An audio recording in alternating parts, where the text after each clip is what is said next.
Welcome to Truth Over Tradition, where we uncover biblical truths and challenge man-made doctrines. Today we're diving into a topic that has been gaining attention in Christian circles: deconstruction of faith. What does it mean to deconstruct your faith? Why are so many Christians re-examining what they believe? And most importantly, how can we navigate this process without losing sight of biblical truth? If you've been struggling with questions about your faith, or know someone who is, this video is for you.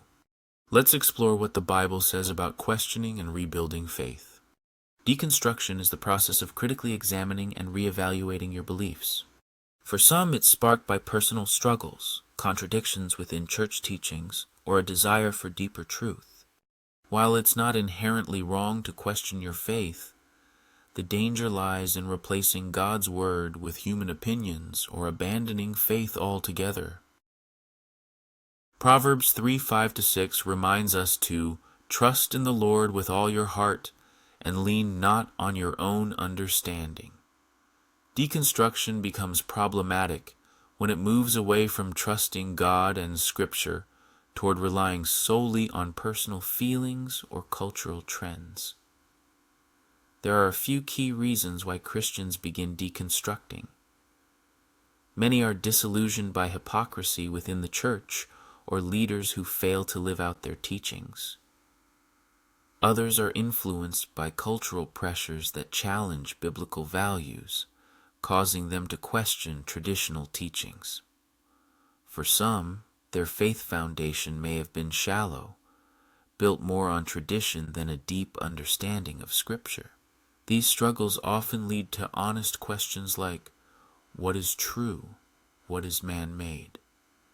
These are valid concerns, but the Bible warns us not to be led astray by false teachings. Colossians 2:8 says, "See to it that no one takes you captive by philosophy and empty deceit, according to human tradition, rather than Christ." Biblical examples of wrestling with faith can be seen throughout the Scriptures. Deconstruction isn't a modern concept. The Bible is full of individuals who wrestled with their faith. Job questioned God in the midst of immense suffering, but ultimately trusted in his sovereignty. David, in the Psalms, often cried out in doubt and despair, yet reaffirmed his trust in God. Thomas doubted Jesus' resurrection until he encountered the risen Christ, and Jesus didn't condemn him, but guided him to believe. These examples remind us that questioning can be part of a healthy faith journey, as long as it leads us closer to God and His truth. The Bible provides clear guidance on how to navigate this process. First, examine Scripture deeply and allow it to guide your understanding. Hebrews 4:12 tells us that God's Word is living and active, sharper than any two-edged sword. Let it cut through doubts and lead you to truth. Seek wise counsel from God's appointed messengers who can provide biblical guidance and accountability. Proverbs 15:22 teaches that plans succeed when we seek advice. How can we recognize a true messenger sent by God? Throughout history, God has provided undeniable testimonies to affirm His chosen messengers, from Noah to Elijah, Moses, and ultimately the greatest of all, Jesus Christ. God always provides clear evidence that someone is sent by Him. In John 3:34 it says, "For the one whom God has sent speaks the words of God, for God gives the Spirit without limit." A genuine messenger speaks God's words, not their own opinions or traditions. Noah was chosen by God to warn the world of the flood, and his obedience in building the ark became a testimony of God's judgment and salvation. Though people doubted him, Noah's actions and the fulfillment of God's word confirmed he was a true messenger. Elijah's story is another powerful example. In 1 Kings 18:36-39, Elijah prayed to God during his confrontation with the prophets of Baal, saying, "Let it be known today that you are God in Israel, and that I am your servant."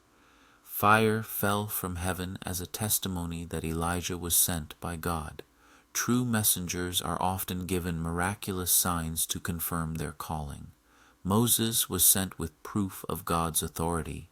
In Exodus 4:1-5, God gave Moses miraculous signs like turning a staff into a serpent to prove to the Israelites that he was sent by God to deliver them. God's messengers are equipped with undeniable evidence of their divine mission.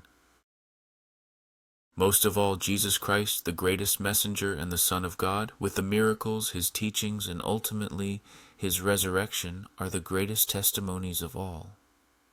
In John 5:36, Jesus said, "The works that the Father has given me to accomplish, the very works that I am doing, bear witness about me that the Father has sent me." God's messengers are always backed by his power, his word, and fulfilled prophecies. So, how can we discern today? A true messenger will always align with Scripture and glorify God, not themselves.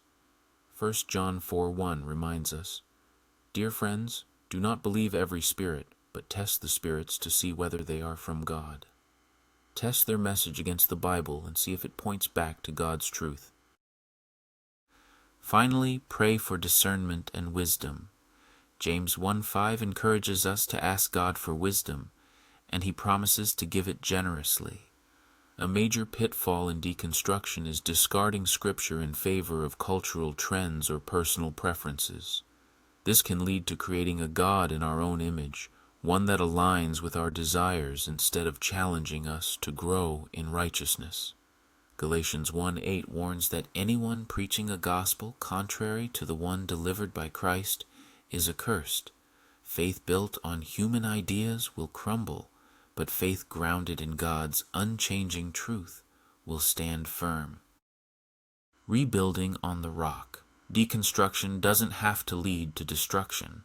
Jesus tells us in Matthew 7:24-25 that the wise person builds their house on the rock, and when the storms come, it stands firm. That rock is God's word and his unchanging truth.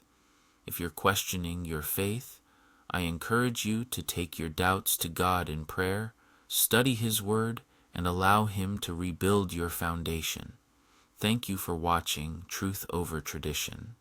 If this video encouraged you, please give it a like, share it with someone who might need it, and don't forget to subscribe to the channel. Let's keep seeking God's truth together. See you in the next video.